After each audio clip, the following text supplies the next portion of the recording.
We have Guy Usher from the St. Paul's Episcopal Church with us for our invocation. All rise, please. All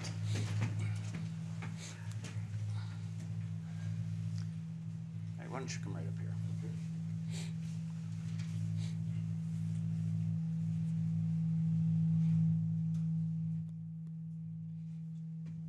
Good morning. It is a pleasure to be here with all of you this morning.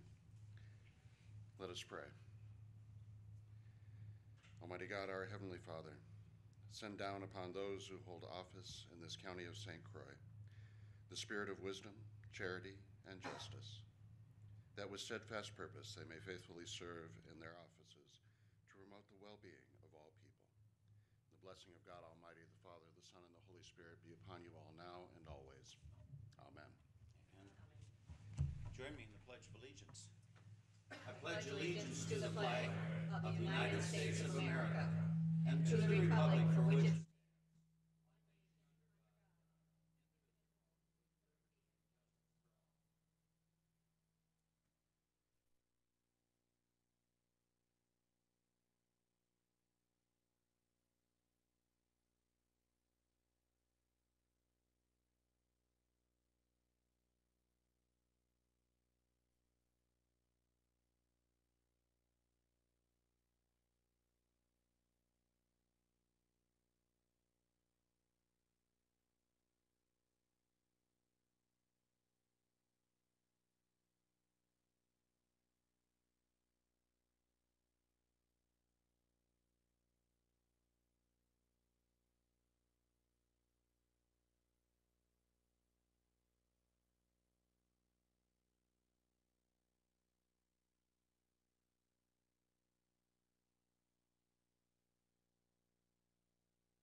an overall recommended budget, which I will be releasing to at least some of the preliminary recommendations back to department heads by the end of this week.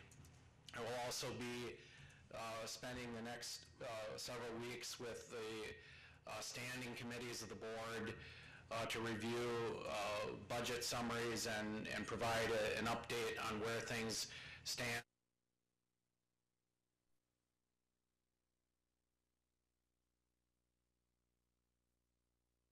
A time in this month with the Committee on Administration to present the recommended budget to the Committee on Administration, and then in October the budget will be coming back before the full county board for review and approval by the first week of November.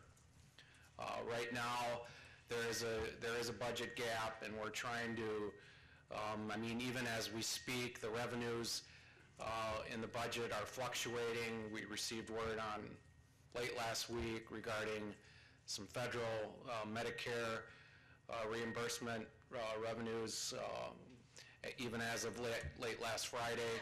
So we're trying to determine the level of revenues and the appropriate level of expenditures for 2012.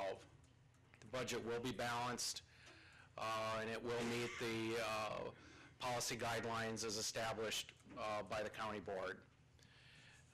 but there is a gap at this point, but we're working on it to narrow that down to a reasonable budget recommendation, and we will do that within the next several weeks. Also on your agenda this morning, you have a resolution which will formalize the strategic planning process for St. Croix County. On August 16th, the County Board of Supervisors met as the Committee on the Whole to review where things stand in terms of strategic planning. We reviewed the priorities of the county. The Committee on the Whole weighed in on those priorities. We also spent some time as to discussion on each of those, and also a county mission statement, which we came to, as a consensus, came to agreement on a mission statement. What we will do this morning is formalize the 6 priority areas as we discussed with the Committee on the Whole, and also the mission statement. Last week I met with the department heads, and we went through the entire strategic planning process that we went through with the Committee on the Whole.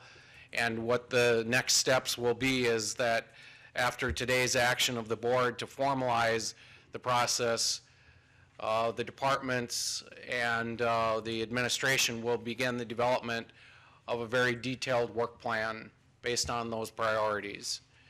And that will be developed over the next 6 weeks.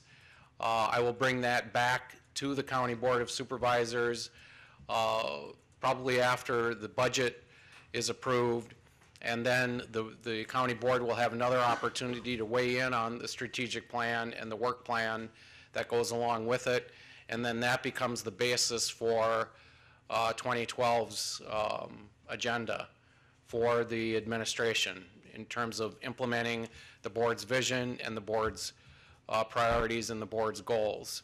That then will dovetail into a pay for performance system, which is the next component to a strategic plan, and all compensation and pay in the future will be based on performance of the county board's strategic plan. So it's all tied together. Hopefully by, I think we revised the timeline, the Committee on the Whole revised the timeline. Originally I had projected that the strategic plan would be completed by March. We actually are going to now try to complete that in January of 2012. So the board will have a plan in place for the full year. Also on the agenda today is, towards the end of the agenda is an item called annual reports by department heads. What I would recommend is that the department heads continue to provide written annual reports to the board, and similar to what we did last month with the highway commissioner, that the board, that we allow enough time for the board to ask questions of department heads based on your review of their annual reports, allow for question and answer time. The departments won't present lengthy verbal reports to the board or oral presentation, but they will provide written reports and be present to answer any questions that you might have. The next item, and this item is not on your agenda, is a brief discussion on the St. Croix County nursing home. Back in the end of June, the state of Wisconsin completed its annual survey of the nursing home. That was completed June 26th or June 27th. A month following that, we had a first time ever federal survey, which is, based on the staff's reports to me and my records, I don't see ever having a federal surveyor follow a state surveyor at the nursing home, but it did happen this year. They showed up the end of July, and the feds went through the facility and put together a summary report of 21 areas that they want the administration and staff to address. And so the staff is in the process of putting together a correction plan based on the federal survey. They call that a walk-behind survey. They came in following the state survey, and they itemized 21 areas of facility and infrastructure improvements or corrections that needed to be made. It was not regarding, the survey did not address any nursing care or policy issues. It was mostly just infrastructure, paint, anything dealing with the actual facility itself. And so immediately the staff began to respond to this and put together a plan of correction, initial feedback, and we asked for additional time and waivers on some of the bigger ticket items. The initial response back from the feds were that that they weren't going to allow for some additional time. We're going back and forth on the bigger ticket items to see if there will be additional time allowed to make some of the improvements. The plan at this point in time is to respond to the federal survey, put together a detailed plan, bring that before the Health and Human Services Board at their September meeting, and then bring together that plan back to the county board at your next meeting in October 4th, I believe. 15 of the 21 items are, I would categorize them as low cost, minimal type of improvements, 15 of the 21.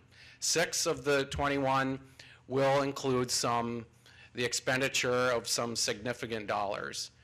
And that's the area where I believe we will be spending considerable time discussing with the Health and Human Services Board and the County Board in October. I've directed the staff not to proceed with those major infrastructure corrections until the Health and Human Services Board and the County Board weigh in and give their blessing to those dollars being spent to make those improvements.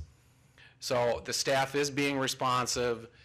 The building services and Fred Johnson, Frank Robinson are all responding to this and handling it based on what I can see very appropriately at this point. Unless there's any questions on that, I will continue up on my report. If there are questions, I'd be happy to try to address them. Fred Johnson is here as well. But as I said, this will be going before the Health and Human Services Board at their September meeting and then back to County Board in October. Okay, lastly, a good news report. Bill Rubin sent me a link to Money Magazine last week, and maybe some of you saw this report, but St. Croix County was highlighted in Money Magazine in terms of their survey of where the jobs are. And of 25 communities, counties in the United States, St. Croix County ranked 25th in the top 25 as an area where jobs are being created in the country, with a job growth rate of 26.7%. So it's good. It's good news. It's good to be highlighted in a national publication like that, that St. Croix County is on the map in terms of job creation and economic development. So hats off to Bill Rubin and the Economic Development Corporation and the St. Croix County Board of Supervisors for your support of the job that they're doing to try to help, in our own little niche of the world, help improve the economy for St. Croix County, its residents, its citizens. That's all I have, Mr. Chairman. Any questions? Thank you, Pat. Thank you. At this point, we do have the honorable judges here, and I indicated to them because of the complexity of their respective schedules, we would get them on as soon as they made their appearance. So, sirs, Good morning. Good morning. welcome to all of you. Good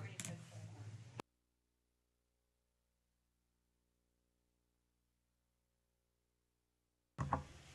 Again, good morning, and on the way down this morning, I think this is the first time we've talked to the reduced board in terms of the reduction in numbers. Again, it's certainly our privilege and pleasure to come before the county board and make our annual state of the courts report. On behalf of my colleagues, Judges Lundell, Cameron, and Vlack, we continue to thank this board and our parent committee, as well as Mr. Thompson, for the support that you've shown to us this past year, as well as in the many, many years leading up to today. I use the word colleagues probably with a little more emphasis, given what's happened at the state level, in referring to my friends here standing next to me, because it's certainly a pleasure and a privilege to work with these gentlemen. We have what I characterize as a shared vision for the courts and for what should happen with the justice system in St. Croix County. We regularly meet. We meet regularly with our department head, Erica Nelson, who is our register and probate as well as juvenile clerk. And then we also meet quarterly with our other partners in the justice system, the sheriff, the district attorney, the supervisor of the state public defender's office, human services, and also the Bar Association annually. And we continue to maintain what I characterize that open door policy in the back hall, as we describe it behind the courtrooms. I think, as all of you know, we have direct supervisory responsibility for our court reporters, the judicial assistants, the registrar, the juvenile clerk, as well as our circuit court commissioner and family court commissioner. We have general supervision of the clerk of court's office. And we also supervise and monitor several programs. We have the small claims mediation program, the adult drug court program, the juvenile treatment court program, and then other partnerships that we have with the local bar association and on a state and county level. Many things have remained constant and consistent this past year, but there have been some major changes. First, thanks to the hard work of Judge Cameron, we instituted a foreclosure mediation program in St. Croix County, I believe, effective July 1. It's modeled after some other programs in the state, but it's primarily designed to assist homeowners who are losing their homes if it is feasible for them to try to save it through one of the loan modification programs. Folks no longer do business with their local banks. Most loans are now sold on a secondary basis, and so most lenders are not in St. Croix County. And homeowners are dealing with servicing agencies that don't have local offices. We found, unfortunately, that when they would try to call a number, they were passed through 4, 5, 6 times with no return calls. The attorneys who are doing the foreclosures in St. Croix are not local attorneys. They primarily come out of Milwaukee. So again, there's not that local presence where you can go in and sit down and try to figure out what will work. So we implemented the mediation program as a means to assist people to cut through the red tape, to cut through the phone answering machines, and try to see if they can salvage their homes. Also, I'm pleased to indicate that in July, Judge Lundell was appointed as presiding judge for the county, and that will give him now the administrative responsibilities associated with running the courts. And most recently, he and Erica Nelson, representative from Corp Council, and Katie Capon from Child Support Agency met to see if there are any additional federal monies that might be available to assist in court funding and family court funding. On a statewide level, many changes. Small claims jurisdictional limits were changed from $5,000 to $10,000. Primary difference will be in terms of the time it now takes, because most people do small claims pro se. They're self-represented. They don't hire attorneys. And that generally takes more time for the courts. And so that doubling the limit from $5,000 to $10,000, we think is going to have some impact on our calendars. Also, There was the change in the recent conceal and carry law, and we will be meeting with the sheriff and court security to talk about that law and how it will be impacted in St. Croix County in terms of those who are authorized to carry, and the judge's responsibility as well as monitoring some aspects of that. Finally, there were major changes made in eligibility for a state public defender, which is good news for the county because we believe that's going to reduce the number of county appointments in criminal cases that we're currently managing, and they increased the eligibility standards, so we believe the number of county-appointed attorneys will be reduced. As I mentioned, our drug and adult drug and juvenile treatment courts continue to work very, very well thanks to the leadership of Judge Vlack, who is the supervising judge for both of those programs. They represent what we now call evidence-based decision-making. In other words, based on evidence that you can point to, that you can substantiate what works. And obviously with shrinking resources, we're using that type of decision-making model to try to deal with those limited funds that we have. Our caseloads continue to be constant and consistent. We obviously see ebbs and flows in different case types, but overall we are still at about that 4.4 judicial need. In other words, based on our caseloads, we should have 4.5 judges. I mention that to you again only as a reminder that when we got branch 3 in 1994, we had a judicial need of 2.6 judges. So as we start to approach that 4.6, 4.7, we will probably be eligible for a 5th judge. I mention that to you because we have no space. And in order to be eligible for a judge, you have to have a space to put them in. And so I simply suggest to you that as you look at long-term or even short-term building and space needs, that we be at the table with you to discuss those needs and how we can meet the needs of the courts. Security continues obviously to be an issue for us, not in terms of the people we have. The 4 court security officers we have do a wonderful job for us and are at our beck and call basically when we need them if we anticipate a problem. Our primary problem is in the design and the actual construction of the building and some of the limitations that we have with security, primarily for the family court as well as small claims court rooms. We also reference our goal statement that we submitted to you back in June, and I'm pleased to report that we've met those goals and continue to work at defining and implementing what will work for St. Croix County. And just in closing, thank you again for your support, for your cooperation, for your partnership with us as the 3rd branch of government. We always look forward to coming down here and seeing your smiling faces and your welcoming comments, and we continue to look forward to that partnership. So I don't know if my colleagues have any other comments or if you have questions, but certainly feel free. Yes. Do you see an increase in foreclosures this year over last year? In fact, Supervisor, I was going to have Lori Meyer run the number, and I didn't get to her this morning. Do you know offhand, Lori, if foreclosures are up, down, or about the same from last year? They're down just slightly. Okay, down slightly, and I think last year we did just short of 900.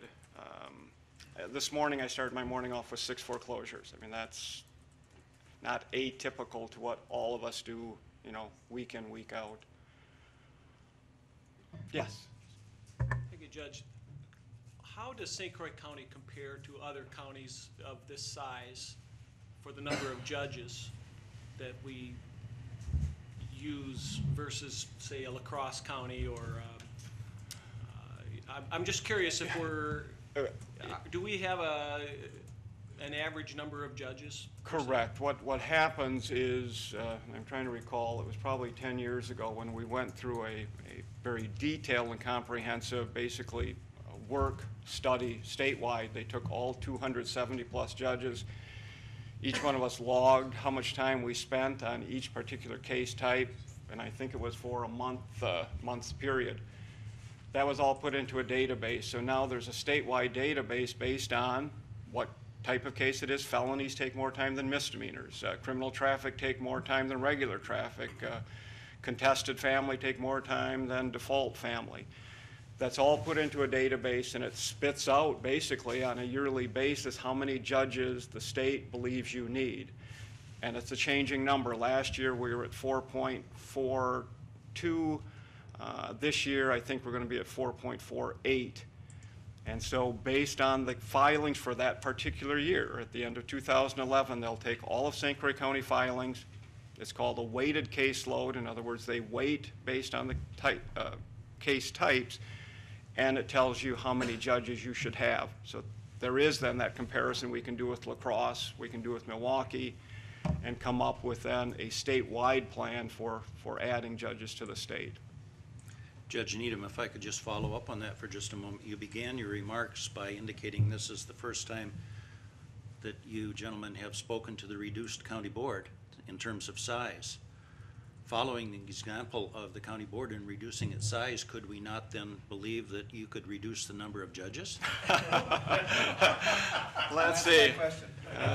Yeah. We have to double book our calendars, which means we frequently have trial and other things scheduled, but then, just in case those settle. Judge, why don't you come to the microphone Okay. so it's picked up by our audio feed? Most of our scheduling, in fact, all of our scheduling is done on a computer. And so we have my calendar, and we all have our calendars in front of us. We're in the courtroom. And I see it every day. And if I see green, that means I have one hearing. If I see red, that means I have more than one hearing at the same time. And I think we all have a lot of red on our calendars. So I can't, I'm sorry, you know, when this door opens, I'm going to take advantage of it. It's really, I'm glad to hear St. Croix County is in the top 25 in the nation for jobs. It doesn't surprise me because a lot of the things we hear about St. Croix County are like that. Sadly is that we aren't going to run out of work. Just the way it is. Judge Enum started out with 6 foreclosure hearings. I think I have 7 starting at 9:30. So it just, there's a lot of work. So wishful thinking, but I'm afraid it's probably not going to happen. So.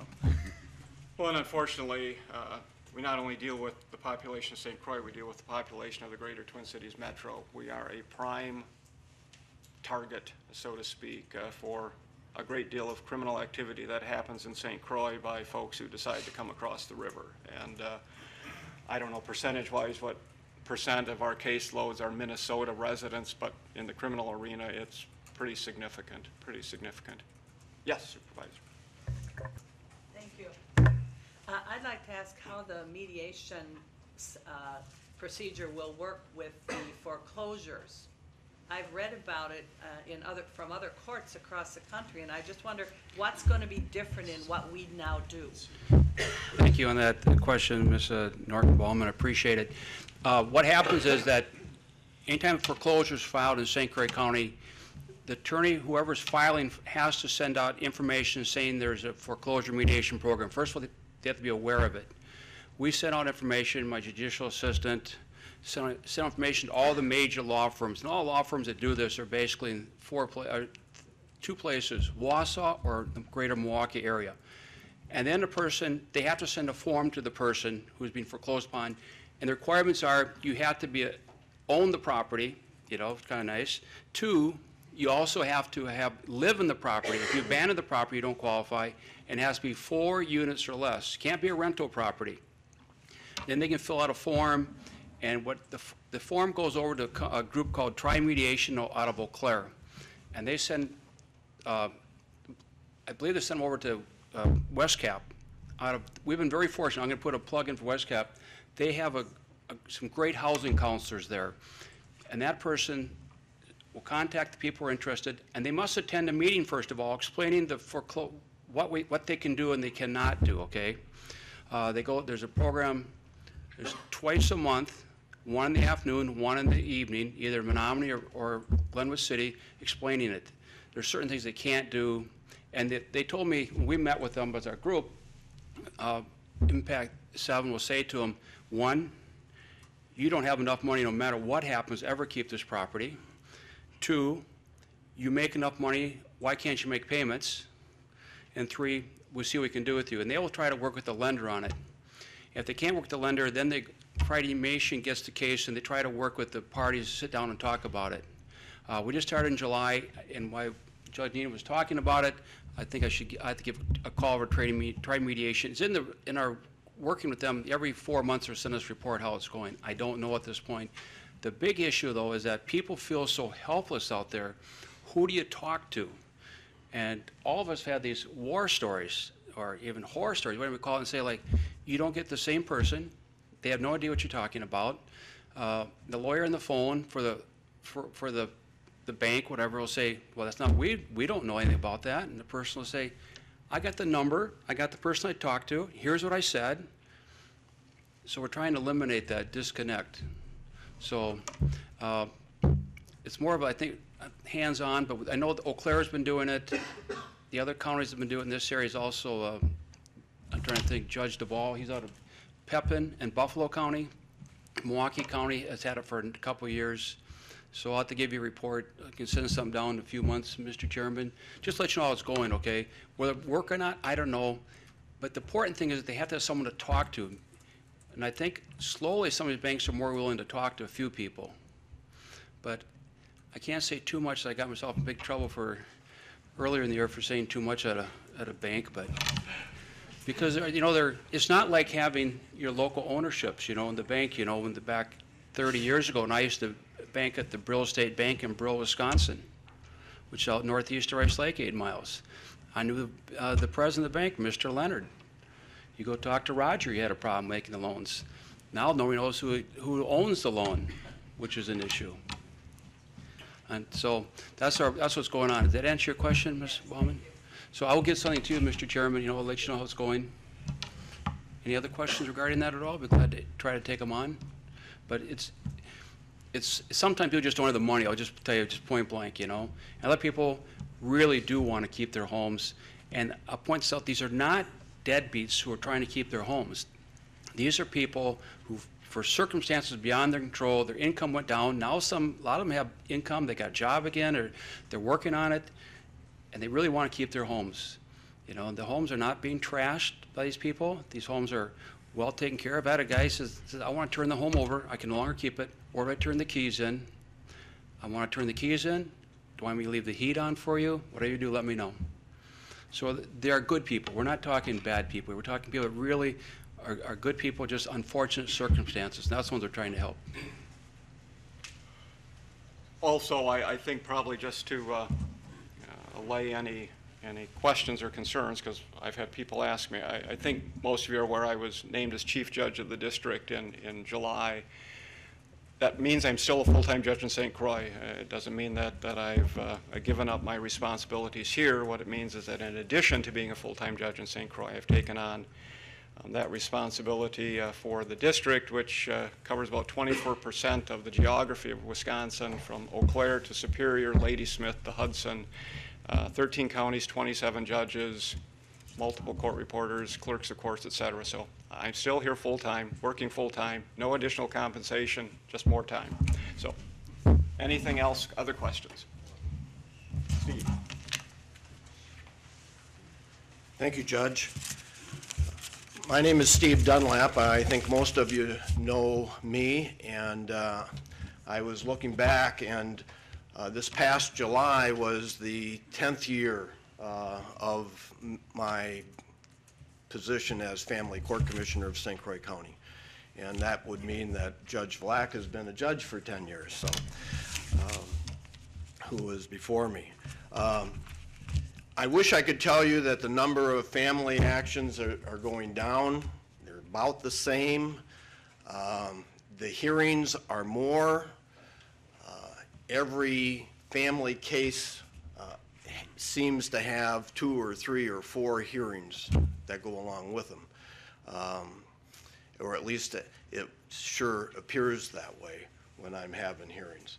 This past August, I can tell you, was the worst August that I've ever had as far as parents not knowing or not agreeing on where their children were going to go to school. I had hearings up until school started on Thursday. I had 2 hearings on Wednesday as to where the kids are going to go to school.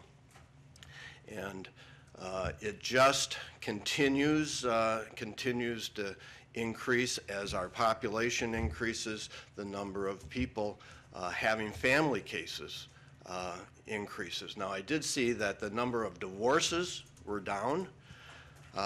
That's because people aren't getting married anymore. They're having 2 or 3 children, 4 children, and not being married. And then all of a sudden, they have issues, and they come in. And sometimes, obviously, they're blended families, and that causes even more problems.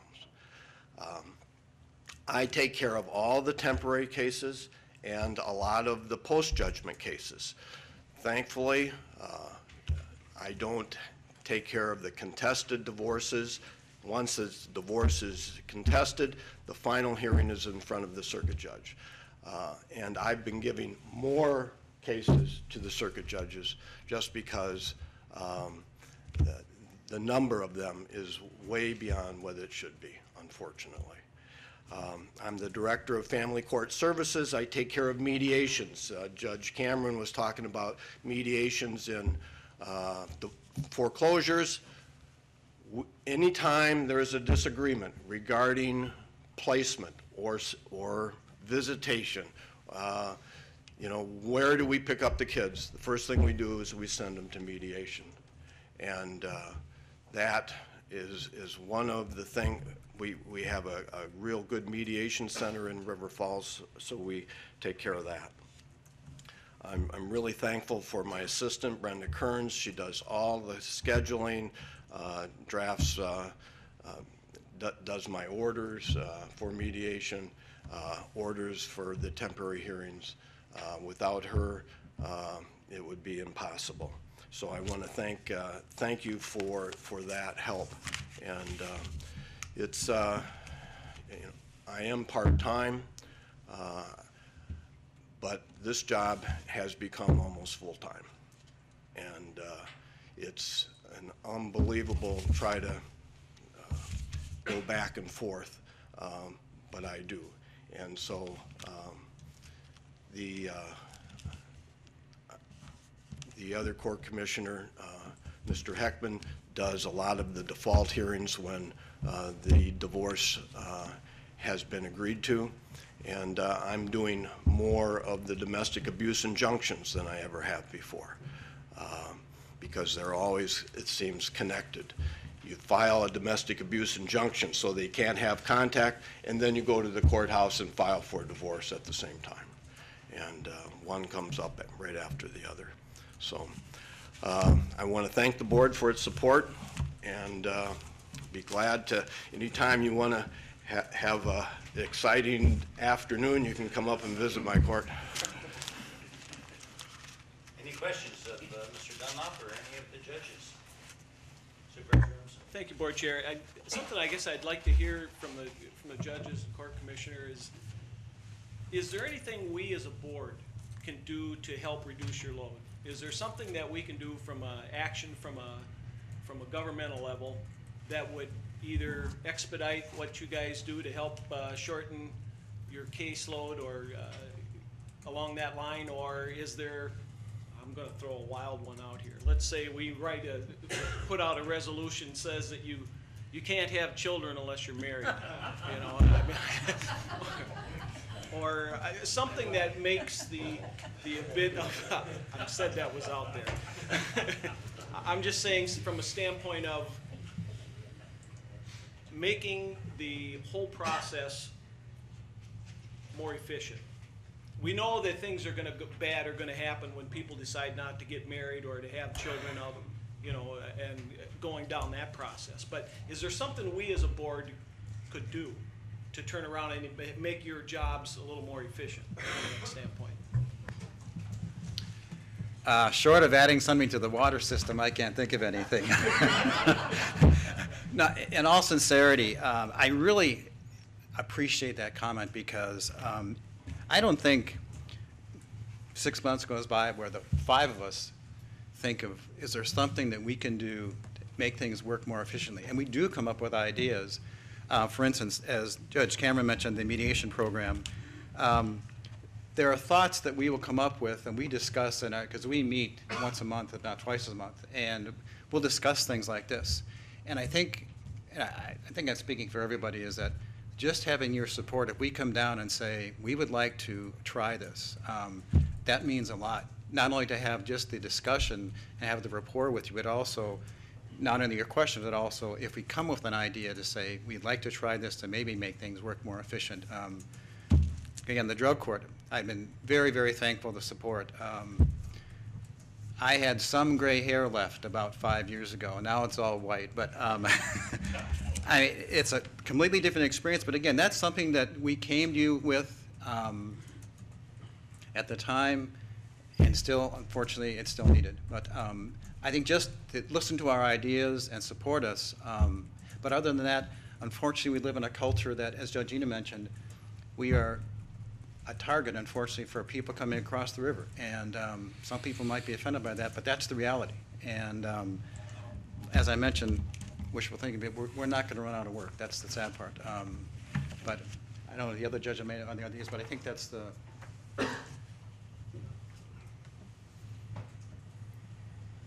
Anything else from any supervisor?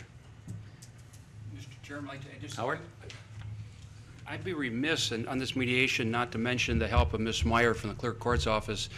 I got paperwork, she reviewed it, and I don't know who uploaded it. We have someone that got it uploaded on the internet. You can go right, we're not putting out paper here. It's all on the internet, St. Croix County internet. She did that. And then Tri-Mediation has looked it over, and they came back, you know, you might misspell a word, you know, even though all of us proof it, they had some suggestions. So this is a group effort, okay? So I did want to be remiss in not recognizing Ms. Meyer and her office for their help. One more thing. Sorry. And I would be remiss if I didn't mention Amber I Perry. thought you guys said you had a full calendar this morning. Well, see, there's something else, is that it's our courtrooms. But no, we are going to, but I would be remiss if I didn't mention Amber Perry, who's the drug court coordinator. I had a vision for the drug court, and she took the ball and ran with it, and I really thank her for that. And also, Susan Morrow has been the coordinator for the juvenile treatment program. She also has gotten quite a few gray hairs in the past year, and I just want to thank both of them publicly because they are very committed to both programs, and I appreciate that. So. And one of the things you have to remember is that all these four judges are lawyers. And when a lawyer says just one more question, you know that. Well said, Steve. Anything else from any supervisor? If not, gentlemen, we thank you very much. We appreciate your good work. Thank you.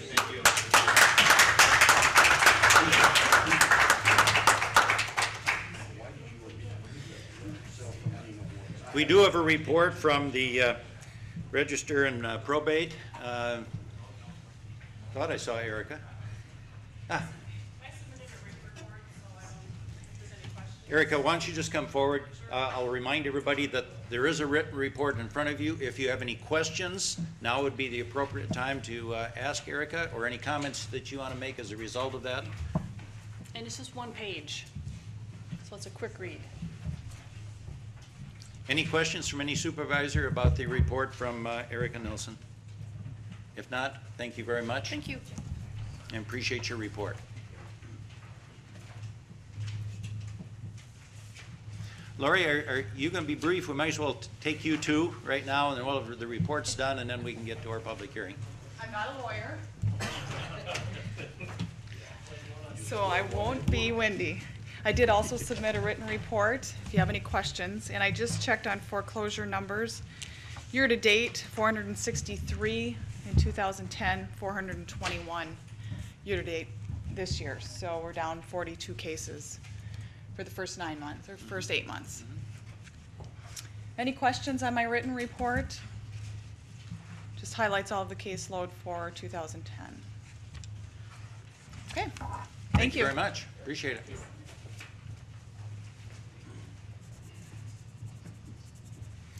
The agenda has been distributed for your review. We will intend to take the agenda in the order in which it is presented.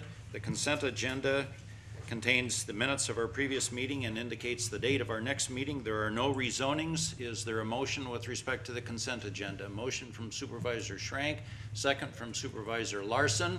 We'll proceed simply with a voice vote. All in favor of the motion to approve the consent agenda will say aye. Aye. And opposed, same sign, and that is carried.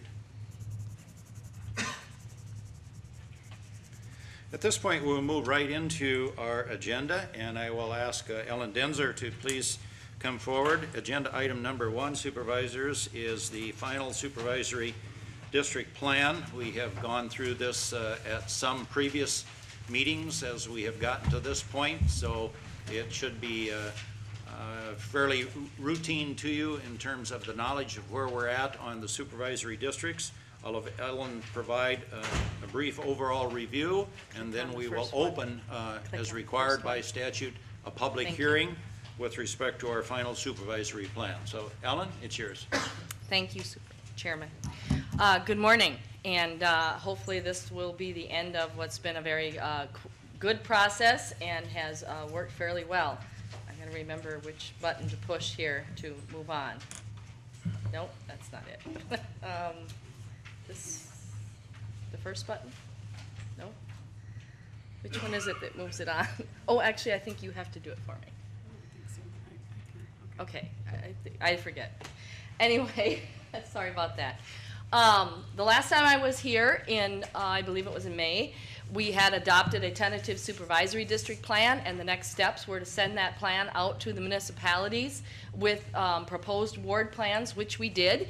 We also held a training session, which was very much appreciated by the local municipalities on how to do their ward plans, how to prepare them, get them back to us. We provided sample resolutions electronically, so it was very easy for them to adopt them and get them back to us so that we could then post them to the state. All that has been done. There were adjustments that were made, and notice it was actually a very good process because there had been annexations either that were missed or that were proposed in 3 communities, and we had to, at that time, make sure that they were included in the boundaries of the various communities and adjust those boundaries for the county board supervisory districts, which we did do so, and I will show them to you. We also had 2 small adjustments, one from the town of Hudson and a little larger one from the city of Hudson, in order to accommodate their needs as far as local districts, and I will show both of those to you. Those were the only adjustments from the tentative plan to now this final plan that is before you today. If you could move forward. The final ward plans, as I said, it was very much appreciated by the municipalities. In fact, I heard specifically from the city of River Falls, which is both in St. Croix and Pierce County, about how much they did appreciate the assistance. We did provide training on how to use the state's program and all those various tools, examples and such on how to do things, and they were particularly appreciative because they said that all they got from Pierce County was a letter and some written instructions. They didn't even get actual maps, and they had to map the materials themselves, and so they said, wow, what a difference it made to them to have that assistance and to move forward after learning how to do it. Because we also used our training room here at the county, our computer training room, and actually sat everybody who wanted to down and showed them how to do things. So the final ward plans are all adopted for the cities, villages, and towns in the county, and all of those ward plans have been reported to the state legislature as required. We did assist all the municipalities in doing that. If you could move on. Again, the final supervisory district plan has changed just a minor amount. It is still has a substantially equal districts. It's still 0 to 1% deviation from the perfect size of 4439. It ranges from -48 to +60, which is very close to the number we had before. The median size is now exactly 4439, and the average deviation is -19, and the standard is ±25. Those are slightly better than what we saw in the tentative plan, and they are because of the small changes that were made in the city of Hudson districts. If you can move on. And you do have, if you want the exact statistics, they are available in back, and these are the statistics. If you have any specific questions, please feel free to ask as I move along. I did want to keep this brief. Moving on. All right, this is the final plan. Again, there are copies in the back, and as you can see in just looking at it, it looks extremely similar to the tentative plan. At a gross level, there are no changes. There were no changes in the districts that you could see at this level. And again, I'm going to very briefly tell you what the changes were. One of the first changes was an annexation that took place in the village of Somerset out of the town of Somerset. It was this piece of property here, so this piece moved out of Supervisory District 2 and into Supervisory District 1. There was no population in that area, and so it did not affect the counts at all. Next one. The other annexation that actually was an older annexation that had been not recognized in the census data, had been missed somehow. It was a church on the lower side of the village of Woodville, but we did correct that boundary. All of it stayed in Supervisory District 19, but we did correct the boundary of the village of Woodville. And again, there were no people who lived there. It was a church, and so no impact on that supervisory district. Next. Another set of annexation changes was in the city of Hudson. There was changes along this boundary here. They were areas that do not have any people in them. If anyone who's familiar with the city knows that those, there were some homes that are near, kind of between the hospital and the car dealership, and there's proposed business going in there of assisted living, but at this time no one lives there, but those annexations again had not been reflected in the boundaries from the Census Bureau, and so those were all corrected also. So those again did not impact, because there's no population, did not impact the supervisory districts. Next. Okay. One change that we did have from the town of Hudson was to move, I guess I can't reach it, I don't really have a boundary, but up at the top, up above Brookwood, you can see the dark purple and the blue. The line originally was above that faint road up there. There's a block, and we had gone up past that faint road. There was one person that lived there, and the town asked us to adjust it down because they said that it's easier to explain to the people that, I think that's called Nord Lane or something like that, and it was easier to just say south of Nord Lane, north of Nord Lane, even though the line wasn't really on Nord Lane. But there's nobody else that lives around there. So one person shifted out of Supervisory District 6 into 4. So that was a very minor change, and we made that very rapidly. Next. Okay, the last set of changes was to accommodate the aldermanic districts in the city of Hudson. Those districts also need to be substantially equal in population, and there's a real awkward area in the city of Hudson, right in here, where there are very high population blocks. And we had a little different configuration. This block here was with this district, and the city was having a real hard time working around that to create their aldermanic district, substantially equal population. And so what we did is we ended up switching it. These two blocks, which were with this district, went south. This one went this way, and then in order, it was sort of like a domino effect.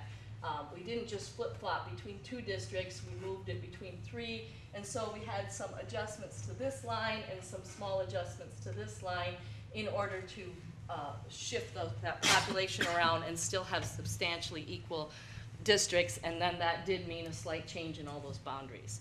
Those were reviewed by the supervisors affected, and they had no problems or concerns back at an administration committee meeting, and it worked out much better for the city's aldermanic districts. And that's the final change. So, any questions on that? Oh, yes, Supervisor Marzal. Could you go back to your copy? Could you please go back to your copy of what we have that says final St. Croix County Supervisory District Plan? Mm-hmm. The big page, right? Yes, please. Go back. Oh, it's about 4 back, 5 back. How do you go back? Right click. Oh, there you got it. Previous, yep. Go back. Keep going. The biggest, the one that shows the whole county. Keep going. One more. There. Okay. Mm-hmm. It's probably here, Ellen, and I'm just not seeing it, but I don't see the balloons, like you've got Supervisory District 2, 14, 17, et cetera. I don't see the balloons for Districts 6 and 12. Can you show me where they are? Well, Supervisory District 6, we have to zoom in. That's within here. Okay. So, because it's hard to see at this scale. And Supervisory District 12 is the yellow district that encompasses the north half of the city of New Richmond and a little bit of the town of Star Prairie. Okay, thank you. I can go forward. I was basically to the point of just moving us on to the public hearing. You will hold a public hearing now and see if there are any comments suggesting any adjustments, and then you will act on your resolution adopting the final plan. After that, the next two steps will be that the chairman will file a certified copy, the chairman and the county clerk, with the state of the final plan. I will also send that on electronically, and then what we will do in our department is we will make final maps of all those supervisory districts, usually wall size like there in the back, and we will send those out to every municipality to use as they choose. And after that, if they want additional copies to aid during their elections, we provide those at a minimal at cost. And we will also provide them with their ward maps, because some of the municipalities, especially the cities, it's more advantageous to do it by ward. And usually they don't really need those because they produce their own. But if they do, we provide them with the first one, and then they can move on from there. So that's all we have. Any final questions? At this point, I will open the public hearing. This is a public hearing on the final county redistricting plan. Are there any members of the public that have comments or questions with respect to the plan as presented? All of you perched in the back row are considered public members at this point. Any questions or comments from any members of the public?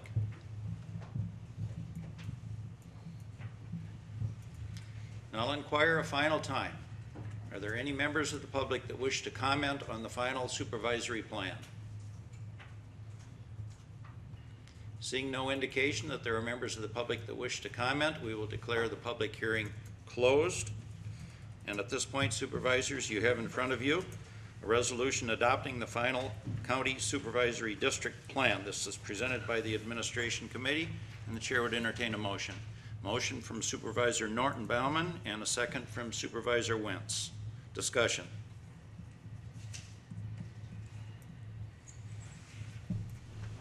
I think we've been through this enough that discussion frankly would surprise me. Any questions? If not, supervisors, proceed to vote. Do you have Supervisor Wentz's second? I do not. Are you ready? Supervisors, in front of you is a resolution adopting the final county supervisory district plan as presented for your summary by Ellen Denzer. This is a motion from Supervisor Norton Bauman on a second by Supervisor Wentz. My second motion, the motion did not go in. My second won't go in. Sharon's is in.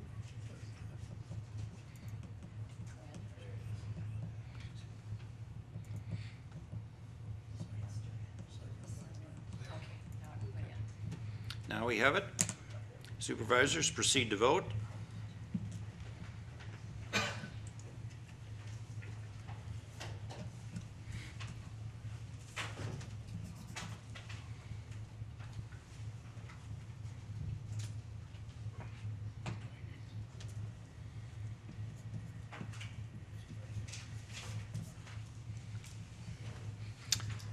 And the resolution is adopted with one dissenting vote. At this point, we don't have a lot left, but we have a couple of people that by body language, it looks to me like they're a little bit anxious to go to a facility. So at this point, we will take a very brief break, get your coffee, go to the room, and then we'll finish our agenda. Agenda item number 2 is a resolution authorizing participation in the Income Maintenance Administration Consortium. This is a resolution that comes to us by the Health and Human Services Committee. Chair would entertain a motion from Supervisor Wentz and second from Supervisor Larson. Discussion and or explanation? Because some might be Mr. Chairman, appropriate here. Pat? in terms of framing the resolution, We have staff from Health and Human Services, Fred Johnson and Rhonda Brown Anderson. Basically what we have here, Mr. Chairman, members of the board, is a change in direction from the state of Wisconsin in terms of how economic support and income maintenance delivery systems in the state, rather than each county individually going on its own and providing income maintenance, economic support programs. What the state of Wisconsin is now doing is developing a regional approach towards this component of health and human services delivery in terms of economic support and income maintenance. And what the state is doing is developing a statewide regional approach, setting up 10 separate consortiums and allowing counties the option of going in and joining in with a regional approach towards delivery system. In St. Croix County, we would be members of a 10-county consortium with Barron, Burnett, Chippewa, Douglas, Dunn, Eau Claire, Pierce, Polk, and Washburn counties. And St. Croix County would be the fourth. Our dollars in that part of the system, income maintenance is about $272,000 approximately. If we do not become members of that consortium, that money would then be redirected towards the state of Wisconsin, and they would have to deliver they would provide the delivery system at the state level. St. Croix County, based on my looking into this issue, has good experience in other areas of health and human services in the fraud prevention and investigation units. We're also a member of a multi-county regional consortium in that area of health and human services, and have had, based on the reports I've seen, good experience in that consortium. So we have a track record here at the county of working in consortiums and providing leadership and direction amongst that 10-county group. And I believe it's the right direction and the right way to go. I think that this type of delivery, this type of service needs to be provided at the local level, rather than having those dollars go directly to the state and them trying to figure out how to provide services to St. Croix County residents and citizens, those that need this type of service. But as I said, Mr. Chairman, Mr. Johnson and Ms. Brown Anderson are here to answer any specific questions you might have. Supervisors, any questions or discussion? And should we have Fred come forward? Supervisor Lucky, and yes, Rhonda as well. And Rhonda. Rhonda was part of this commission and set this up.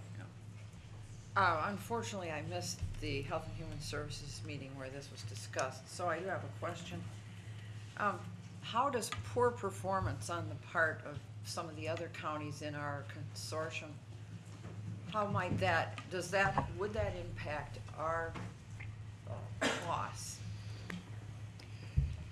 Right now, the 10 counties, the 9 other counties, and obviously St. Croix that Pat had referenced, we're working on how the agreement will be structured. So we're not there yet. There's 2 models that are available. One is where the state contracts with a county, and it's called the hub and spoke method. And then the other counties are basically a subcontract of that county. And Greg might be able to provide more detail on that. That's my rough understanding. And then there's also a commission model. And because this is a work that needs to be done within the next 3 months, we're trying to work on things that make the most sense and that we can do relatively quickly and minimize the risk to St. Croix County. So while it's not finalized, my best answer to you about the impact of performance of other counties to St. Croix would be that I would advocate in this consortium that risk in this initial year be individual within that county. So if St. Croix County performs poorly, we might suffer some of the financial risk in terms of our local county allocation versus accepting all of that risk initially. Now, if all counties perform poorly within our region, or there's a couple, I don't know that that's necessarily been determined at the state level how that might actually play out, but we all have an incentive to make sure that we stay within our contribution, that's risk is coming back on a financial level locally to St. Croix County, and we also have an interest, obviously, to make sure that the consortium as a whole works efficiently and that we don't suffer those types of penalties. But I can tell you in the years that we've administered the programs locally, and Rhonda might be able to highlight this in a little more detail, while there are opportunities for the state to impose fiscal penalties, we have not incurred fiscal penalties as a result of performance issues at the local level. Rhonda, would that be accurate? Correct. The other thing I think to highlight would be that as the agreement for the 10 counties are pulled together, and Wisconsin Counties Association is working on a draft memorandum or a draft agreement for counties to use. One of the things that we have talked about locally with Corporation Counsel, Pat, internally is we want a clear entrance and a clear exit clause. So if we start to see major issues or problems, there is an opportunity for St. Croix County or other counties for that matter to adjust how they participate in the consortium. I think there was a question over here, Supervisor Stoffer. Yes, I believe Pat touched on this, but I was wondering if someone could give a full answer of what are the benefits of having the multi-county system over allowing DHS to manage it? There's, through the biennial budget process, there was a push to centralize. It's in your resolution itself. And in this biennial budget, the state took all of the savings.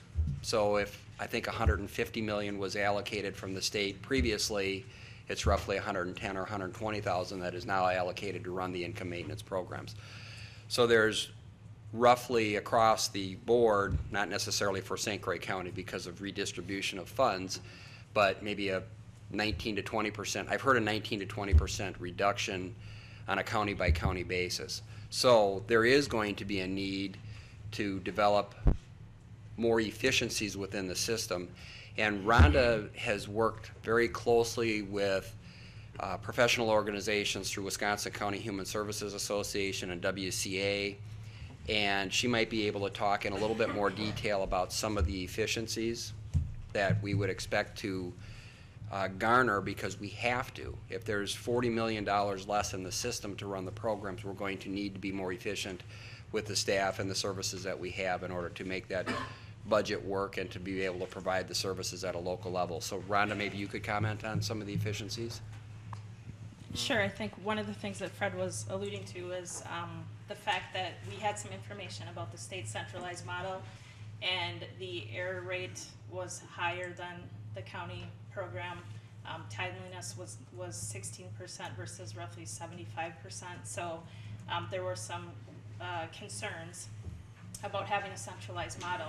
I think with the regional consortia, we're looking at having more flexibility, being able to, for staffing concerns, having more staff coverage for ramping up and ramping down when times are busier, or if we have staff out of the office and those types of things. Also sharing best practices, I think, is something that's going to be really important in the consortium model. And it's more of a task-driven system than a caseload-driven system, so it allows us in some instances to specialize and become better through specialization as far as our accuracy and timeliness rate, which speaks to what Lindy was talking about as well with performance measures. I think this is the wave of the future in terms of the state of Wisconsin when it comes to its approach towards health and human services. I think we're going to see more and more as these consortiums, like I mentioned, the income and fraud, and now this one, if we see success in this regional approach, it will be the wave of the future. And so I think, we best this is just me speaking, we best get on board. We best try to get into that process and be an active player at the table, and making sure St. Croix County is at the table when it comes to these programs, because we're only going to see more and more of it, and we need to start to develop a good track record of being involved in these regional programs and make it work, because like I said,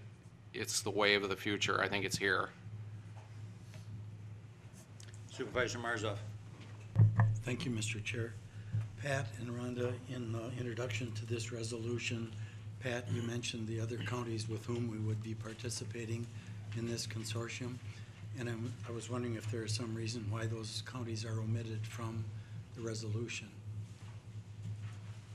I don't think there was any specific purposeful reason not to include the names of the counties. I think a friendly amendment by you, Buzz, could include the names of the counties if you want that in the resolution.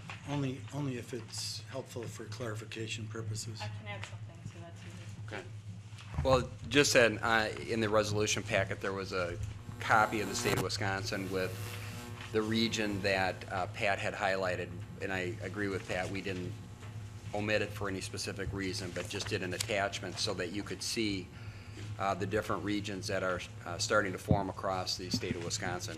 And I saw the map, but I just thought for purposes of clarification, in the wording of the resolution itself, it might be more helpful if those other counties were spelled out.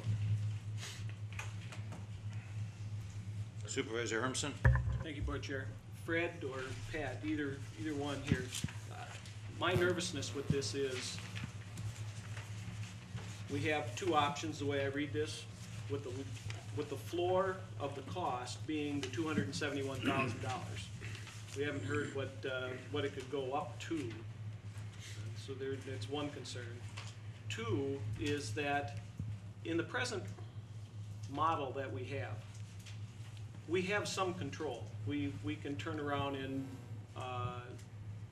control the number of people, staffing that we put at this, and try to contain our costs in that regard.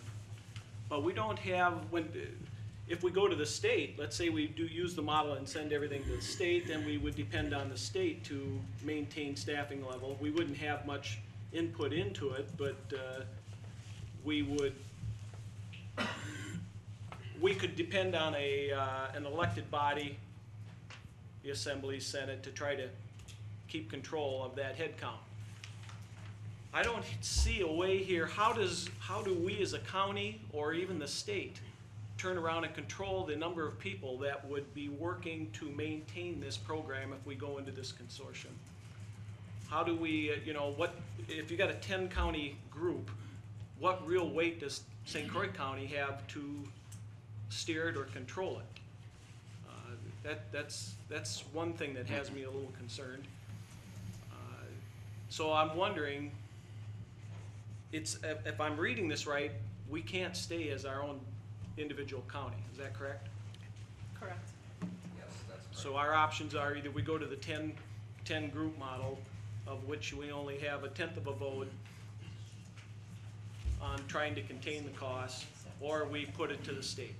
Supervisor, to whom are you addressing your question? Well, Well, I guess I'm trying to point it to either direction, help me in my, Well, is my I'll- understanding right? With I'll the, just jump in, and then Fred and Rhonda can correct me.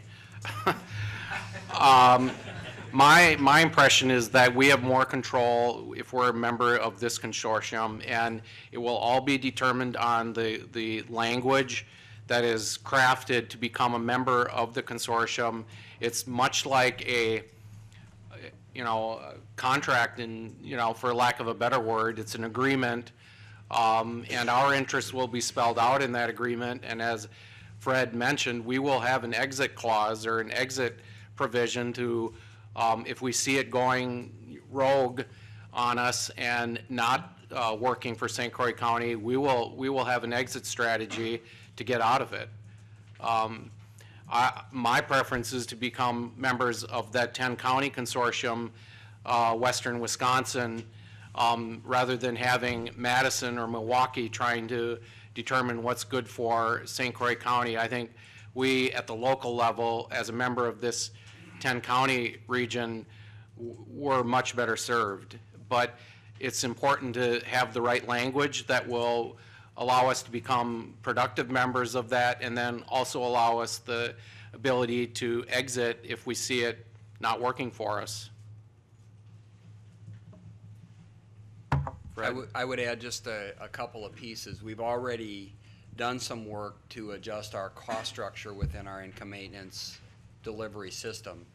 In last year's budget, the tax levy that went to support programming was roughly $346,000. This year, what we took is that 2009 level and made our services fit within that dollar amount. And we did that primarily in two ways. One, we've reduced one staff, and we've virtually eliminated overtime. So that's how we've been able to manage and control some of the costs internally. And earlier, I had mentioned that what I'm going to advocate for initially is that risk around cost overruns not be shared as a consortium as we learned this first year, or maybe two, because we have a very short turnaround time, but that those individual risks remain with the county. And I think we have a demonstrated pattern or demonstrated history of adjusting some of those expenses from 11 to projected for 2012, and have a better opportunity to manage some of those issues within the consortia if we're part of it, and not give our role to the state of Wisconsin. Supervisors, I would also point out procedurally, this resolution has been discussed and vetted by the referring committee, the HHS committee, and it comes to us with no negative votes. Supervisor Sather. I had a question, or not a question, but a statement regarding Supervisor Marzov's good suggestion of adding the counties, except if we add all the counties' names on the resolution, and some of them are discussing it like we are today and choose not to be participating, then the list would be incorrect, and that may be a problem. I think it's a good idea, but as thinking a little further, if somebody else pulls out of that list, what do we do with this resolution, because it includes their name? And so and it might be still a good idea, but I'm not sure now. Supervisor Marzov. Thank you, Mr. Chair. I was looking at the second from the last whereas on page 2. And my friendly amendment would be to say, whereas the contracts with the other participating counties, and then somehow in parentheses indicate that these 9 other counties have been invited to participate in the consortium, and then just continue that whereas as it is printed. Would that suffice, leaving us with an open-ended resolution that allows for the possibility that you raise? Supervisor Marzov, you are offering that as an amendment? Well, right now I'm just asking for a clarification as to whether or not that would make sense. And if there's a consensus here that it does, then I will offer it as an amendment. Chair would concur with Supervisor Sather that the amendment is not necessary and in fact may be counterproductive. However, in anticipating the fact that amendment may come, Chair would be of the opinion that the amendment would be in order and would be recognized. I'm just suggesting that it may be preferable not to do it. I therefore make that motion. Okay, we now have an amendment. Is there a second to the amendment? Is there a second to the amendment? And the motion dies for lack of a second. We're back to the resolution as presented. Supervisor Lucky. How were the 10 counties selected? Was this self-selection or suggestion by the state, or how did that process work? There was an invite sent out within the western region to a variety of counties, maybe 16 or 17 counties, and basically based on geography. And we looked to pull together a consortium that we thought was reasonable, met certain caseload count numbers, looked a little bit at preliminary financial data, and the 10 counties resulted. So no, the state of Wisconsin did not direct that. It was something that counties in the region pulled together and developed a recommended consortia to Wisconsin Counties Association and Wisconsin County Human Services Association, which then has forwarded that to the state of Wisconsin. Supervisor Norton-Baumann. Thank you, Board Chair. I'm a little bit confused about this in this way, Fred, if I'll just direct this to you. I'm confused about how this consortia would expect to provide services in this economy to the numbers of citizens who need help based on 2009 costs. Now, I understand what you said about St. Croix County cutting costs, but what about the other 9 counties? How certain can we be that they also are going to be able to meet their 2009 costs? And if they can't, how might that impact our county down the road? Well, there's nothing saying that the other counties couldn't make a decision to contribute more dollars to run income maintenance programming above their 2009 limit or level. So that may be an option. And again, I don't know exactly what all of those other counties have done in terms of a process with their county board. We're one of the few, quite honestly, that had brought it to county board based on conversations with Pat and Greg. So again, I think it's going to be a challenge to all of us, and Rhonda highlighted maybe a couple of efficiencies for a task-driven system that we're going to all have to work on together. Some of the preliminary conversations that we've had with our consortia as it's developed is, if St. Croix County chooses to fill a position, that impacts really the whole consortia, or if we choose not to. So filling vacancies, assigning tasks, changing responsibilities and how they're delivered at a regional level are all issues that we're going to have to address. And the risk and the future, while I can't predict it, what I can tell you is we would look for entrance and exit clauses that would allow us to adjust if we saw a need, or as Pat had mentioned, if the consortium goes rogue. May I add? Rhonda? May I give a couple examples? Some of the services will still continue to be centralized. That's part of the cost-saving measure. So we currently have electronic file management that will be taken over by state staff, private agency staff. There's particular programs that liken themselves to a centralized model that will be centralized with the state as well, such as the Funeral and Cemetery AIDS program. So that's one of the ways that we're recognizing some cost savings. There'll be one lead fiscal and reporting agency. So those are a few examples. There's other shared services as well, such as training is a major one.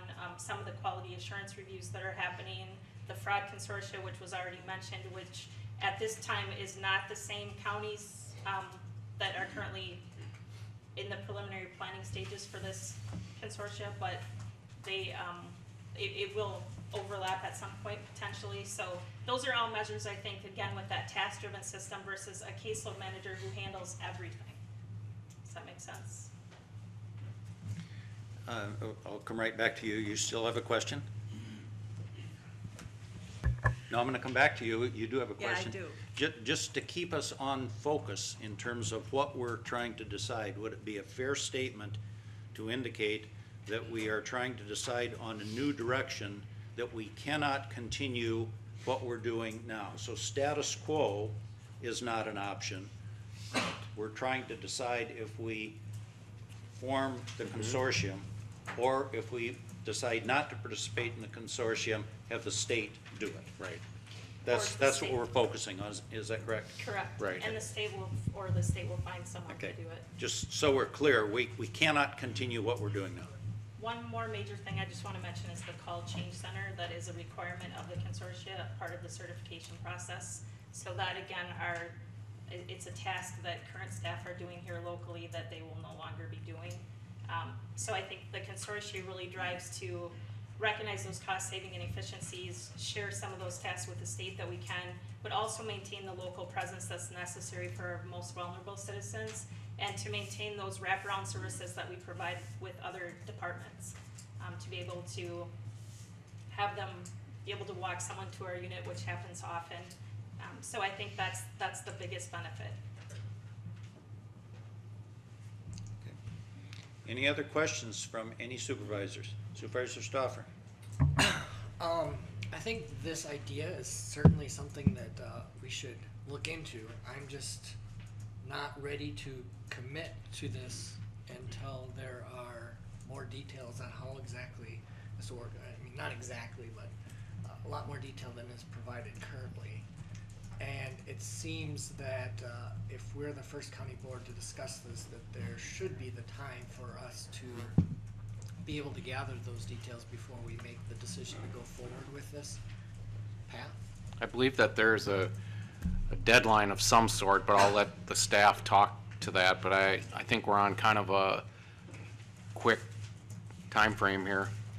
The Department of Health Services is currently working through the certification criteria. There's a work group and a committee that's doing that and reporting to a central steering committee. The deadline for the application is October 1, which is why we were going to our Health and Human Services Board last month and County Board this month.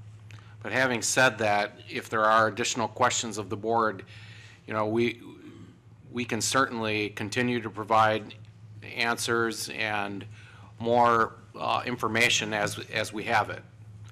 As we develop it, we will be responsive to any of the county board supervisors that have additional questions. Comment from Corporation Counsel? Manitowoc County has prepared the same kind of a resolution, but their second whereas says that the county board will first review the final contract and arrangements, and then it authorizes their county executive to take all action necessary to implement the program. That's an option. Supervisor Rebholz? Well, I think if we look at this map that's in the back page, better than 2/3 of the population in this state is from Dane County to Door County back to Kenosha County. If we force ourselves to go to the state for everything, I look at this and say the biggest bird is going to get the worm, and the early bird will get the worm. So those who make the most noise will get most of the dollars. It isn't necessarily going to flow evenly through the state. And I think we need to be aware of that, because that's why I think the consortium makes good sense. Because you got half a dozen counties at least or more working together and getting their message into Madison. Supervisor Norton Baumann? Thank you. I guess for myself, as long as we've been assured that there will be an exit provision in whatever contract is signed, I think this is a good idea. Supervisor Scheer? I agree, and that's one of the points I was going to make. Corporation Counsel said that maybe there'd be an opportunity to see the details before we actually voted on it. The exit clause, I think, is the most important part of the whole thing. I'm for this at a blush, but I want to make sure that there's a reasonable way for us to get out of this thing before we, if we needed to. Nobody wants to go into an agreement thinking about how to get out of it. But at the same time, I think that's probably the most important thing to me about this whole resolution. I don't know if, I know we're under a time frame of, I think you said October 1st, but I kind of like the idea of being able to see that out clause. Any other comments or discussion? If not, this is a resolution that is presented by the HHS Committee. This is a resolution authorizing participation in the Income Maintenance Administrative Consortium. This comes on a motion from Supervisor Wentz with a second from Supervisor Larson. Are those in? Roger, get your second in for purposes of voting. Amy, indicate when you're ready.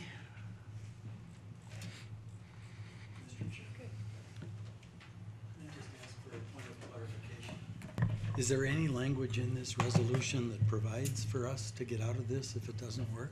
Yes. I think the answer we heard is yes. I think that is in the agreement, not in the resolution, but do you want to respond to that, Pat? It is clear, it will be clearly spelled out in the agreement. If it's not in the resolution, it can be. I mean, we've included everything else in this resolution. If the board feels more comfortable with that being in there, certainly you can amend the resolution to include that. But it will be part of the agreement as we enter into the consortium. Well, it sounds like we're in the middle of a vote, but. Supervisor Lucky? Well, hearing that, I would like to move to amend it to include the language that Greg mentioned from Milwaukee, if he would be so kind as to. Manitowoc. Manitowoc. Well, we haven't voted. We're ready to vote. I think this is in order. I would question, however, from a timing standpoint, if we would adopt that amendment, have we boxed ourselves with respect to the date of October 1st? Because the county board does not meet again until after that date. So it appears to me that we would be backing ourselves into a corner if we do that. Supervisor Norton Baumann. Thank you, Board Chair. It seems to me that we have on our staff an experienced administrator and an experienced corporation counsel who I'm certain will do the best they can to preserve our ability to get out of a contract that doesn't serve us well. Having said that, I would support this resolution as it stands. Supervisor Stoffer. Does the application deadline require that the county board have given final approval? I will defer to someone. I cannot answer that. Pat or Fred? Rhonda? The certification requirements are still being agreed upon, but to my knowledge, it's not. It was an individual county by county decision as to what their county required. Do you agree, Fred?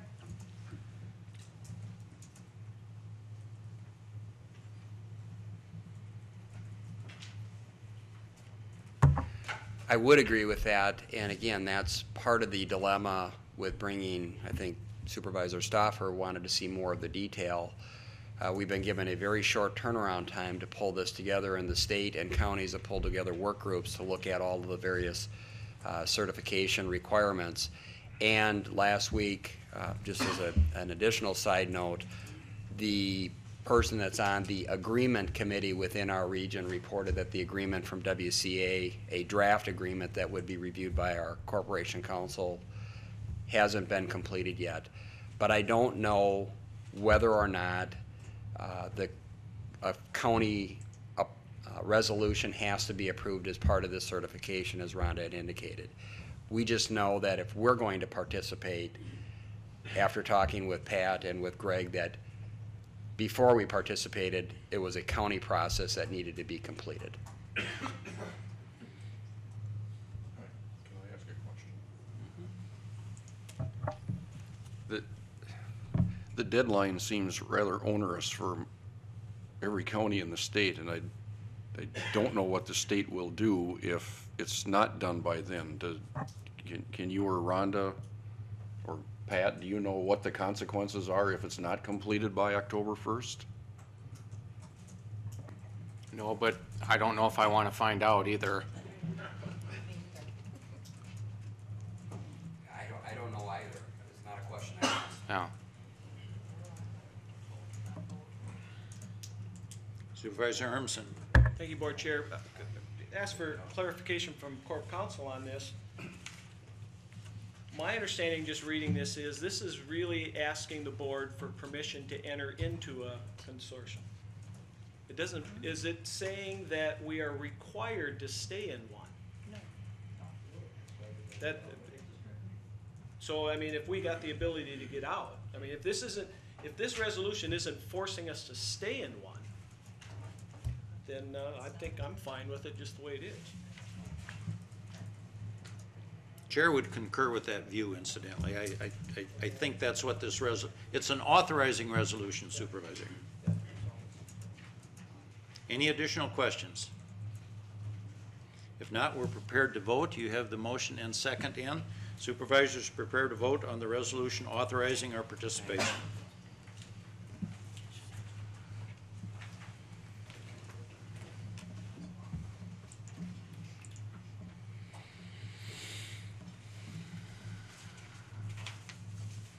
And the resolution is adopted.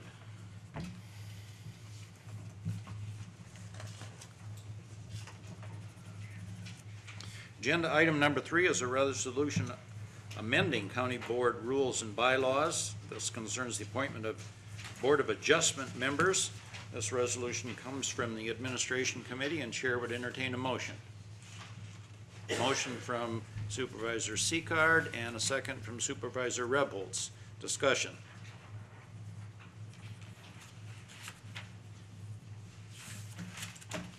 Fairly straightforward.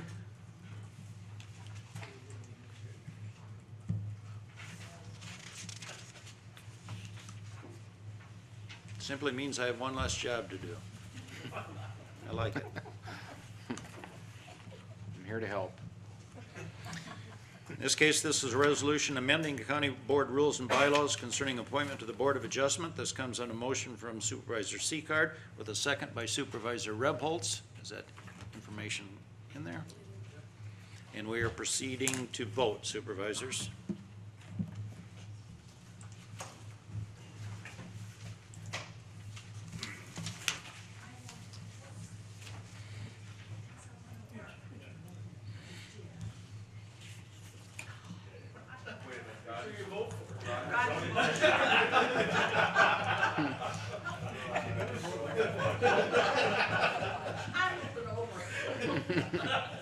And the resolution is adopted.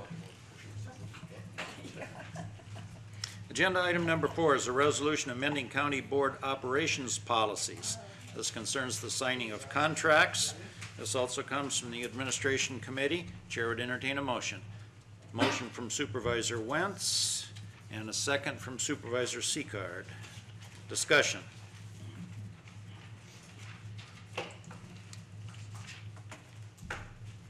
Seeing no discussion, do we have the motion and second entered? Supervisors, proceed to vote on the resolution amending county policies concerning contracts.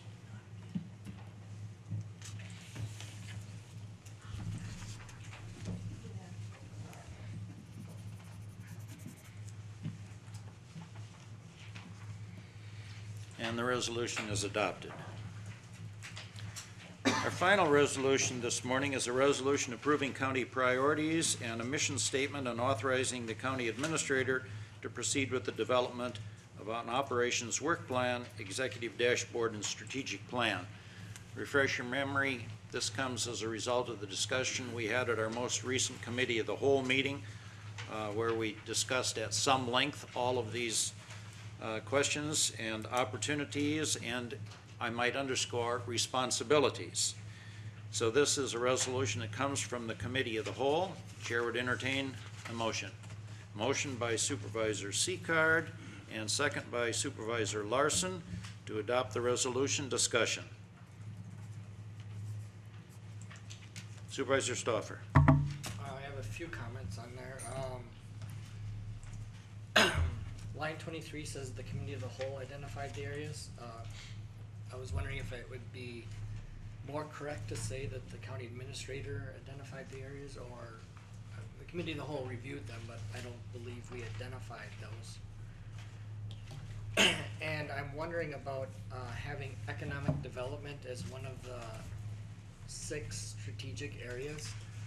From what I know, the amount of money we spend on economic development is much less significant than the amount of money we spend on the other areas, so it seems a little weird to include it in the list of top 6 areas.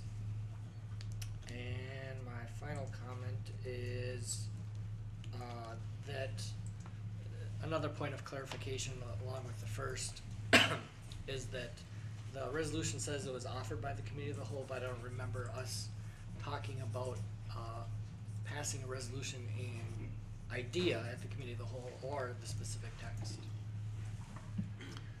And to whom are you addressing your questions? Pat, I guess. Okay. The first question, James, although the administration brought forward the priority areas as outlined in the resolution, it was at least my impression that there was consensus, general consensus amongst the committee of the whole that, and we had considerable discussion regarding the priorities, that these are appropriate priorities for us as a county board. And so although my preference is that the committee of the whole takes ownership and the county board of supervisors takes ownership of the priority areas and the mission statement rather than it being staff driven, I think it needs to be board driven. So although we as a staff tried to help prompt and initiate the discussion, my take of this is that that there was buy-in or that there was support from the committee of the whole and the county board to identify these as your 6 top priority areas. The second question on economic development, and there was some discussion at the committee of the whole regarding the 6 priority areas as to the priority of the 6 priority areas, and they are not identified in any priority.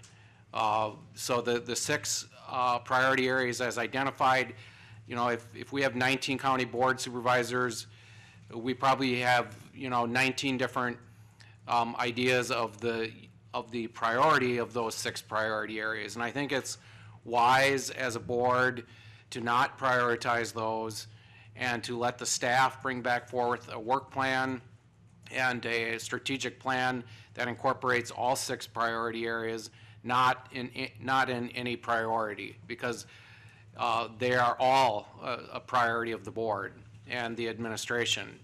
Now, in terms of economic development as one of the priority areas, one of the criteria that I use when I look at this is not how much money we spend or how many resources we allocate towards the priorities. You're right. I think economic development probably in terms of a funding or allocation of resources in some ways might be, at the bottom of that list. But in my mind, I think economic development should be, at the risk of not prioritizing these, that it should be very front and center in terms of us as a board, although we don't, we're not actually job creators, but we foster the environment amongst all our departments that economic development is important to us as a region, as a county. And so although we don't put a lot of money into it as a board, it's still identified as a key priority. So I don't know if that answers your question. I didn't figure out how much of the county budget is allocated to each of these 6 priority areas. And for me, I don't know if that's critical. I don't know if that's a driving force in my decision making, but it's a good point. And some board members may argue that we could, allocate additional resources to economic development, and some others may say, we shouldn't be in that line of work. So it would vary from that end of the spectrum to the other. And that's the beauty of having a 19-member board with a lot of different opinions. But the work plan as it's presented will have economic development as a cornerstone of the work plan. And Bill Rubin has been at the table with us from day one in discussing these priorities. And I don't know, were those your 2 questions? Well, my last was about it saying it was offered by committee of the whole, but kind of a point of clarification. Right, I think it goes back to what I said initially, this needs to be board-driven. I don't want these to be perceived as my priorities or my mission statement. It's not. It comes, as I identified at our committee of the whole meeting, it starts at the top and it starts at the board level. And then the administration and staff will respond to the board based on these priorities. Now, if they are not, I mean, that's why we're doing this today, because I think it memorializes, it formalizes this process. So if there's any, you know, if there's any thinking that you want to exclude or include different priorities, then now's the time. Because once the board acts, then it becomes, you know, it's already in the works now. I've already got staff working on the development of a work plan based on these priorities, assuming that we were going to approve them. Supervisor Norton-Baumann. Thank you. I have two things, Board Chair. The fourth whereas has a typo in it, and I'm taking Buzz's job here today to point out that we can't say a strategic planning work sessions. Sessions cannot be plural. So let's just strike that out, okay? Make it session. And my other comment is that when we met as a committee of the whole, and these priorities were brought to us for discussion, we had an opportunity that day, a quite lengthy opportunity, to change or review or revise any of the information that was brought to us to prepare a strategic plan. So I'm very comfortable with what we did that day in that we didn't change very much of anything. And I took that to mean that we as a board accepted what our new administrator and our staff had put together as having presented or represented the wishes of the board. If that's not true, then we need to discuss that today and get it out in the open and fix this document. As far as I'm concerned, though, the document looks fine to me. Any additional discussion? If not, supervisors, what you have in front of you is the resolution that does in fact memorialize the discussion that we had at the committee, the whole meeting. It does set in place the mission statement and the priorities, beginning the process of the strategic plan. That, of course, will flow into what I think many of us are anticipating, and that is the pay performance ability to move us forward. And so this resolution is presented on the motion from Supervisor Seacard, second by Supervisor Larson. That information is in. Supervisors, proceed to vote.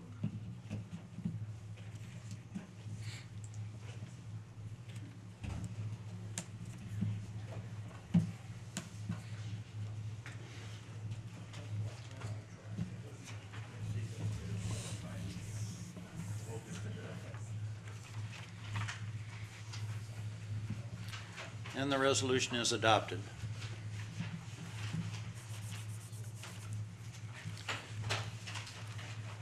I'm confident, supervisors, that you are aware of a painful day in our nation's history that is coming this Sunday. It will be the 10th anniversary of September 11th, when terrorists did, in fact, change this country forever. Recently, the United States Senate, with a unanimous resolution, adopted a resolution calling for a national moment of remembrance at 1 o'clock Eastern Time on September 11, 2011. So that would be this coming Sunday. I have a letter directed to me as a board chair that comes through the National Association of Counties urging that we adopt a resolution or a proclamation confirming that. We're not taking that step, but I am reminding you, and I'm going to pass this letter from Senator Lautenberg of New Jersey, and the indication of the unanimous consent of this resolution in the United States Senate. And for those of you that followed some of the recent discussion on the raising of the debt ceiling and some other activities, for the United States Senate to do anything on a unanimous basis is rather amazing. I will pass this on to John. Possibly we could get some notice of this in the paper this week, and if not, at least have it up on the website, reminding our citizens of this date and encouraging them at what would be 12 o'clock our time this coming Sunday to have a 1-minute moment of remembrance for this event on the 10th anniversary, and I will pass that on to John. Second of all, WCA convention is later this month. We do in fact have 6 supervisors that will be representing this board at that conference in Wisconsin Dells. So I'm looking forward to that opportunity. There are a number of good sessions and breakout sessions that I think will be educational, so I'm looking forward to that opportunity as well. Do you have any correspondence or anything, Amy? For those of you that are unaware of why we have the able assistance of Amy this morning and our county clerk is not here, amazingly, she and her husband are attempting to do a 1-week turnaround to the state of Oregon to take their son to college in Eugene. And a number of years ago, one of our sons and his family were associate pastors at a church in the Dells, Oregon. So believe me, I know how far it is from here to Oregon, and I indicated to Cindy if she was intending to do a drive out there and a drive back to take her son to college, it probably involved simply slowing down as they went past the campus and kicking him out, because that is a long drive. So we do have word that they did arrive safely last evening. Correct. So they are in the state of Oregon and are intending to be back within a week. So when Cindy gets back, she is going to have many hours of quality windshield time, I can tell you, between here and Oregon. If that is all for the good of the group, supervisors, our agenda is finished and we are adjourned. Oh, I'm sorry. Before we adjourn, you've got your hand up? Yes, please, thank you, Board Chair. I believe this is the time supervisors can make a request of other committees. That would be correct. What is your request, Supervisor What I'd like Armisen? to ask is that since we're coming up on our budget session, looking towards November, and we have a tax that we put on the people that this board has never voted on, I'd like to request of the Transportation Committee to come forward with a resolution that we board members can vote on to continue that wheel tax. Since the wheel tax is a benefit to the county in a way that is really not accounted, that this board here has not been accountable for. And it is used in a way with transportation that the dollars, those extra roughly $750,000, are used in a way to augment transportation, but the other dollars that normally would have came from the levy are then offset to get dispersed amongst other departments. I believe that we as board members have to be held accountable to that tax. So therefore, since we're coming up on a re-election season and we're going to have papers in December, I believe it would be wise to have every member of this board vote if you're up or down, if you're in favor of that wheel tax, and then you can go to your constituents at the time when you apply your papers and run on a re-election with that vote. So that's my request, is to have that resolution by the time of the November budget meeting, when we could do that along with the regular budget and work from there. Supervisor, I'm hearing 2 things in your request. The first thing I heard, I'm under the impression is incorrect. You indicated this board has never voted on the registration tax, and I believe that is incorrect. My memory serves that at the time this was originally proposed, this board did in fact vote on the registration tax, and it became part of our policy. The second thing that I'm hearing is a referral request for the Highway Committee, the Transportation Committee, to consider bringing a resolution to this board. That under our bylaws is germane, and I will make that referral. I'll refer it to the Transportation Committee to deal with in an appropriate manner with a response back as required in 60 days.